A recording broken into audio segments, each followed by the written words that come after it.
Jenny Hale from the Parenting Place. Kia ora, so nice to see you again. Kia ora, Andrew. Thank you for inviting me. It's really lovely to be here. Now, I think back in the day, we used to say, we describe children like this as strong-willed children. We don't want to put labels on our children, but I suppose we need to use some descriptors to describe what we're talking about, right? We do. And parents who are struggling with a child who's feisty and who push back and who's defiant and, like you say, doesn't really want to comply. They don't love cooperation. Yep. We sometimes need to feel like, man, there's others around here. I belong. There are other children who are also tricky. I'm not the only one. And so when we say strong-willed children, I think it collects a lot of parents because they'll be feeling often, I'm stuck. I don't know how to parent this child. My other child or children seem much easier. Yep. This child seems to be pushing back a lot. And honestly, sometimes that's the case, particularly if your first child is so easy and so affable, and you think, oh gosh, I'm a super parent. And then when the second child comes along, you think, oh my goodness, what have we done? But that is just the nature of personality. Do you think birth order has something to do with it, though? Is sometimes children, I suppose, compensating for finding negative ways to get attention within the family dynamic? Yeah, there probably is some truth in the birth order, although in my situation, it wasn't the first born who was the strong-willed one, it was the second. Okay.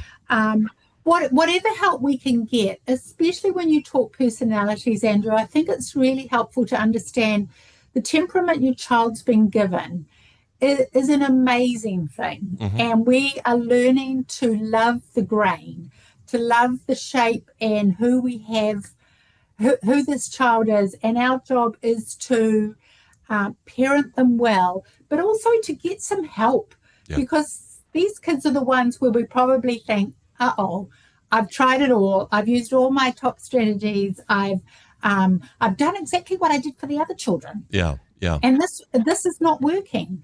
And so these kids can get parents feeling probably more helpless, more stuck, more worried about their children's future, because we tend to do this thing. We see things in our children that are, when they push back, when they're disagreeable, when they're relentless, when they argue about everything, we tend to think, okay, you're only 3, but I can see you running out of friends. I can see you disagreeing with the teachers. Yeah. I can see trouble. Yeah. Exactly. And we get anxious and then we parent differently. Yeah. We often parent a bit more negatively. Mm-hmm.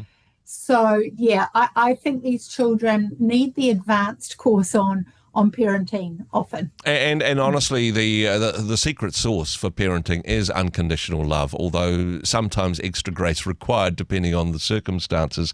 But I think the first important truth to put in there is that you are not alone, because there is that feeling, especially if there's tantrums in supermarkets or church or public places, where you're thinking, gosh, I am the worst parent ever. I am failing my child. What is wrong? But to have that truth spoken, to say, no, you're not alone. This is common in many family dynamics. Others have been where you are now, and they've got some more tools in the toolkit on how to deal with situations like this. And Jenny, as I said in the introduction, over many years you have been bringing some life-changing strategies to parents who find themselves in the situation. Yeah, and I'm glad you mentioned the belonging again, because when we used to run these workshops for parents of strong-willed children, you know what I used to think was the most helpful thing about it all is that the room was full of people. Yeah. And people would look around and think, oh my goodness, I'm not alone. Yeah. Others are struggling too. And we want to be in a community. We don't want to stay where we are. We want to learn some new things. But boy, it's reassuring to think these kids are out there and other parents struggle too. Now, I know that you have put together some online resources that are available, particularly on this. But this morning, if you could give us some tips, some extra tools in the toolkit to be able to help parents who are struggling in this area, perhaps one particular child, I suppose they're looking for a breakthrough before they have a breakdown on this one. Yeah, yeah. And often these parents have tried everything. You can feel like you're at your wit's end because you've exhausted your own toolbox of ideas. And when you're in a negative cycle, you often don't flourish with new ideas. So sometimes it's helpful to think, oh, yes, I knew that. One of the things we say to these parents is your children need you to step up to parent them. Yep. These children don't want you to lift your hands in despair and think, no, I can't do it. You're too hard to handle. And while we're tempted to do that in front of our kids, you might do that silently away or with a friend. I think these kids really want to know that you're up for them. You're up for the task of parenting them, and that you, even if you're faking it, you have a sense of, I've got this. Yeah. We're going to work it out. We're going to find a way through this. And that says to a child, my parent has got me. They're there. They haven't departed or detached. I'm not too hard to handle. And that helps them settle. So we need to bring that to the parenting task. Another analogy that I know that you use is the iceberg. You know, there's a little bit poking out above the water, but it goes much deeper than that. Unpack that for us a little bit, Jenny, if you could. Yeah, I think one of the major jobs for parents is that we become investigators of children's behaviour. We see a child who at the school gate is throwing their bag at us, who's demanding, where's afternoon tea? Yeah. I want a play date. I'm not getting in the car. All of those things can just be at the tip of the iceberg. And we just see an angry, defiant little person, or not so little. Underneath that, if we were to take the time, we might see there's tiredness. This child is not getting to sleep early enough. This child is hungry. They didn't eat their lunch. They didn't want to miss out on the play. Yeah. The teacher has growled at this child today because they're tricky and they're feeling a little bit ashamed or a little bit put down. A friend's tricked them, said they'd play with them and has run off at lunchtime and they were left alone. There's at least 4 or 5 things going on, and now they're disappointed, and the cluster of feelings has sort of joined, and they see their parent, the person they feel safe with, and all of a sudden the anger just pops out. Yeah. And one of our tasks of parenting is to know there's another story going on. There's some other feelings that are underneath that big feeling, and we may just need to say something like, well, this looks like it's been a tricky day. Yeah. And you want to say, don't you dare talk to me like that. And you're probably going to come back to the behaviour. Yeah. But if you strike now on the behaviour, you will escalate it. It'll be like throwing another log on the fire. Yeah. Yeah. And they will fight back. They'll put their boxing gloves on and say, yes, take me on. And you'll end up the relationship will get further away rather than closer. So a lot of the time we're saying to parents, strike when the iron's cold. Okay. Wait, calm down, say there's something going on. We'll talk about it later. Yep. And maybe you front foot the connection. You say, you want to hold my hand? Do you need a cuddle right now? And often they'll say, no.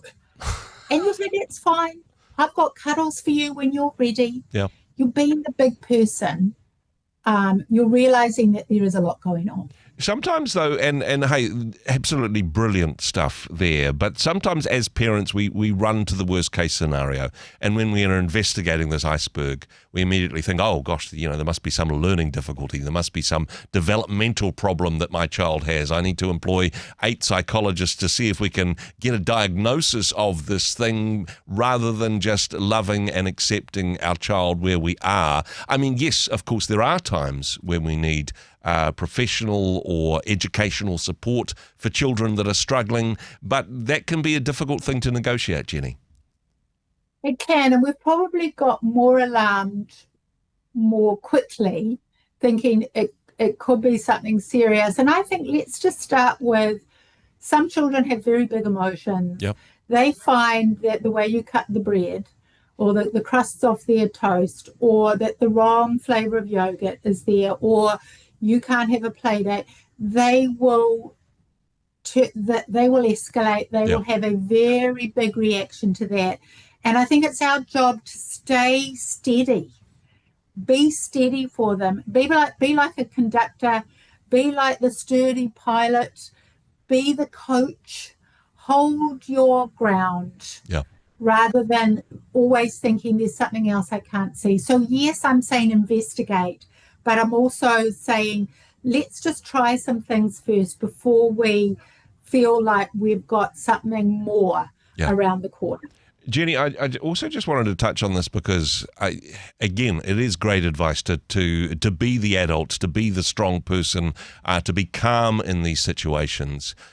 But actually, if we stuff everything down, then that can create problems for us as parents later on. In terms of self-care in this space, in terms of saying, well, okay, I'm going to be strong when I'm with my child, but actually I'm going to need somebody to debrief or download with.